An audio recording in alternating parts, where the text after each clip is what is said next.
쌍권이 윤석열 대통령을 지우려 하고 있는데 그거 결코 똑똑한 짓은 아니다라는 거죠.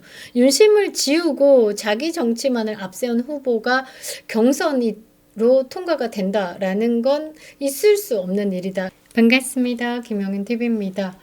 윤석열 대통령은 끝나지 않았습니다. 다시 시작되고 있다라고 저는 생각을 하는데요. 윤석열 대통령 탄핵 이후의 근황 그리고 그를 향해 모여드는 정치권의 움직임 속 숨어있는 진짜 윤심의 영향력을 알아보도록 하겠습니다. 지금 보수의 심장 속에 뛰고 있는 윤석열이다 라는 말이죠. 2025년 4월 4일 탄핵된 이후에 조기 대선 분위기로 뜨겁게 달아오르고 있습니다. 대선 출마를 알린 주자들이 계속 생겨나고 있죠. 흥미로운 건 말이죠. 이 대선 출마를 선언한 인물마다 은밀히 한남동을 찾고 있다라는 점입니다. 왜 그 사람들이 그곳을 가느냐? 그것은 딱 정답이 나온 거죠. 윤석열 대통령을 피하고 댕기다가는 이 보수의 민심을 얻지 못한다라는 빠꾸를 돌렸기 때문입니다. 윤심이 아직도 살아있다라는 것을 그들도 제대로 알고 있기 때문입니다. 그래서 민주당은 윤석열 대통령을 지금도 앞으로 쭉 괴롭힐 거다라고 생각을 하는데요.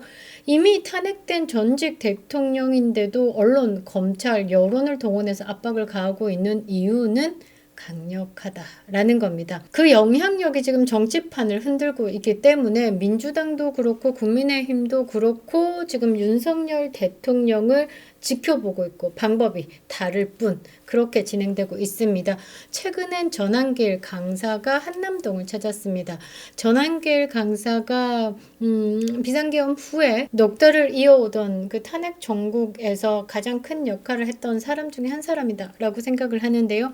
방법이 달랐지만 타겟도 달랐지만 모두의 성공을 끌어내는 데는 큰 역할을 한 분이다 라고 생각을 합니다.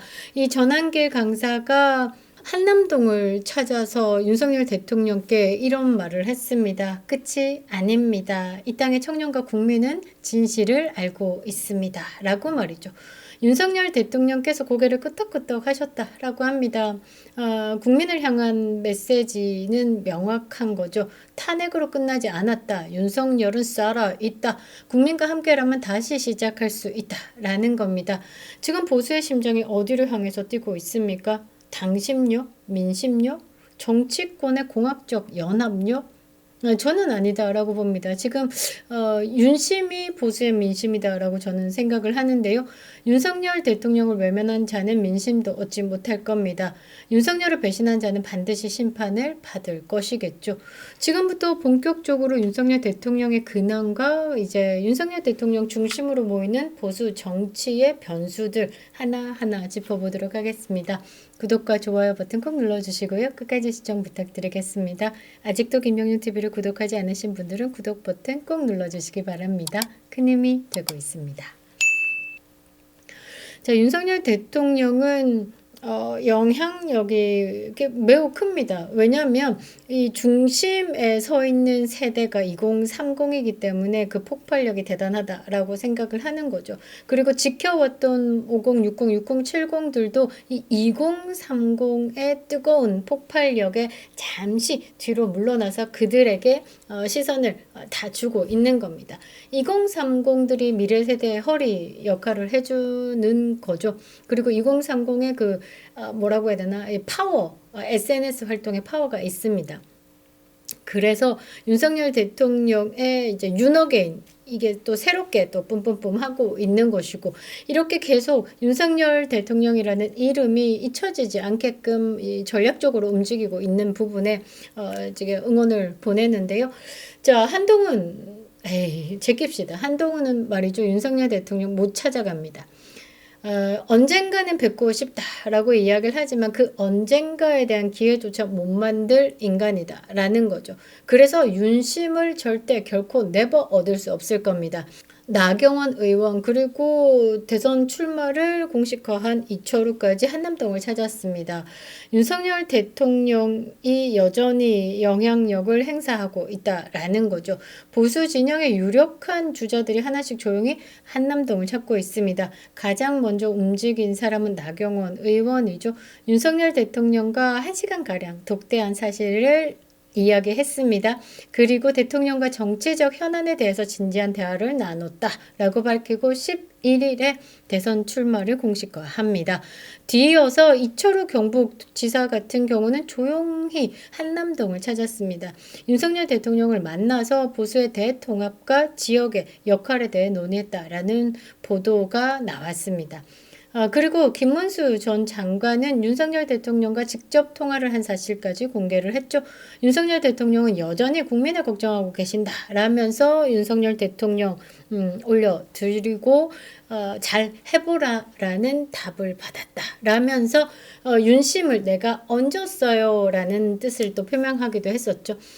그러니까 윤석열 대통령이 던지는 이 메시지 한마디가 담긴 정치적 무게가 결코 가볍지 않다라는 것을 알고 있다라는 것이죠. 제도적으로는 파면이 됐지만 말이죠. 윤석열이라는 이름이 여전히 보수 진영의 중심축이다라는 것은 무시할 수 없는 것입니다.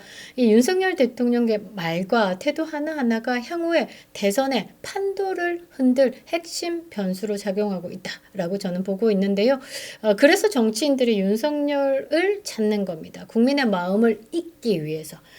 이 흩어져 있는 보수 그리고 실망한 보수 유권자들의 그 응집을 내가 가지고자 촉 따먹으려고 지금 윤석열 대통령을 찾는다라는 말이죠. 지금 그 윤석열 대통령을 찾는 그 정치인들은 윤석열 대통령과 이어 있는 분들이고 우리가 봐도 홍준표 윤석열 대통령을 찾아뵙는다라는 건 좀 그림이 이상하죠? 오세훈도 좀 마찬가지고 한동훈은 돌 던질 정도죠. 요 세 사람은 어떤 느낌이냐면 윤심을 얻기에는 이제 거리감이 있고 거부감이 있는 그쪽이다라고 분류가 되는 겁니다. 이렇게 윤석열 대통령이 정치적으로 영향력이 계속 커져가는 상황이기 때문에 민주당은 여전히 앞으로 쭉 윤석열 대통령에 대해서 공격을 할 겁니다. 윤석열 대통령이 두려운 자들이다라고 봐야 되겠죠. 4월 5일자 폭스뉴스가 이 가장 거슬린, 그러니까 중국의 이 대한민국의 개입에서 가장 거슬렸던 사람이 윤석열 대통령이었을 것이다. 라고 이야기를 했습니다. 그래서 중국이 윤석열 대통령 파면에 개입했다. 이렇게 해석을 하는 것. 다시 조금 더 축소해 보면 민주당에게 가장 두려운 자가 윤석열 대통령이다라는 거죠. 그래서 윤석열 대통령이 파면이 됐지만 민주당과 그다음에 좌빨이 언론들이 아직도 타겟을 잡고 괴롭히고 있는 겁니다. 계속되는 것이 있죠. 경호처 내 연판장 파동 이런 부분을 가지고 이야기를 하고요. 박관천 세상에나 박근혜 전 대통령 탄핵 과정에서 이 민주당 입이 되어줬던 행정관이었죠. 박관천이 대통령의 사저 경호 문제에 대해서 아무것도 모르고 카더라식으로 MBC 방송에 나와서 펼쳐냈는데요.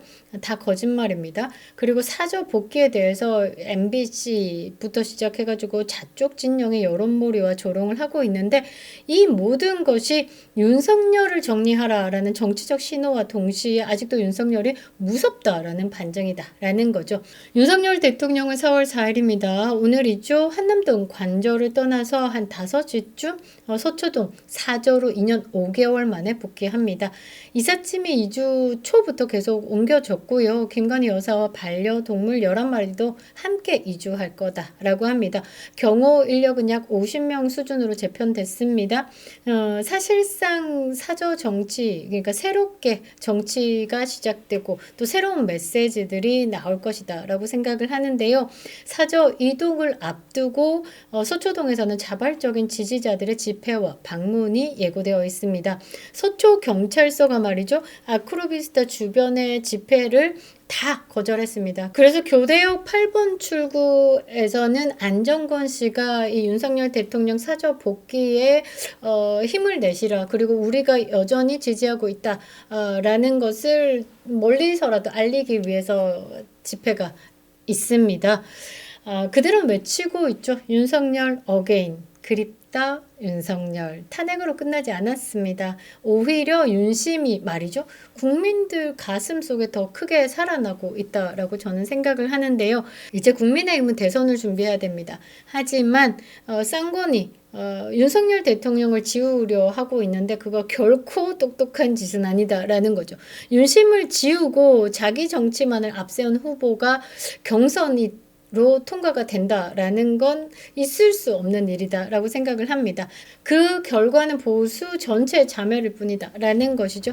윤심은 명확합니다. 국민과 함께 싸우고 자유를 지키고 끝까지 싸울 수 있는 사람, 그리고 대한민국의 부정의 세력, 부정 선거, 모든 국민적 의혹을 해소할 사람. 그게 바로 자유우파가 찾는 다음 리더다라는 말이죠. 여러분들은 윤심의 계승자를 누구로 생각하고 계십니까? 50일 조금이죠. 지금은 많은 사람들이 나와서 생각을 담는 것도 이 흥행에 성공하는 주 요인이기 때문에 저는 괜찮습니다. 그러나 마지막에 1차 컷오프 그리고 2차 컷오프, 그 후에 윤석열 대통령의 윤심을 얹어서 달릴 주자, 그리고 보수의 재건을 위해서 달릴 주자, 대한민국의 부정선거, 부정의 세력에 대해서 싹 걷어낼 사람, 한 사람으로 우리는 집결을 해야 되는 것이죠. 여러분들이 생각하시는 윤심의 계승자는 누구입니까? 참으로 궁금한데요. 많은 댓글 남겨주시면 다음 영상에서 참고해서 또 다뤄보도록 하겠습니다. 여러분들이 써주시는 그 이름이 이 나라의 미래를 바꿀 수도 있다라는 겁니다. 그립다 윤석열, 김영윤 TV였습니다.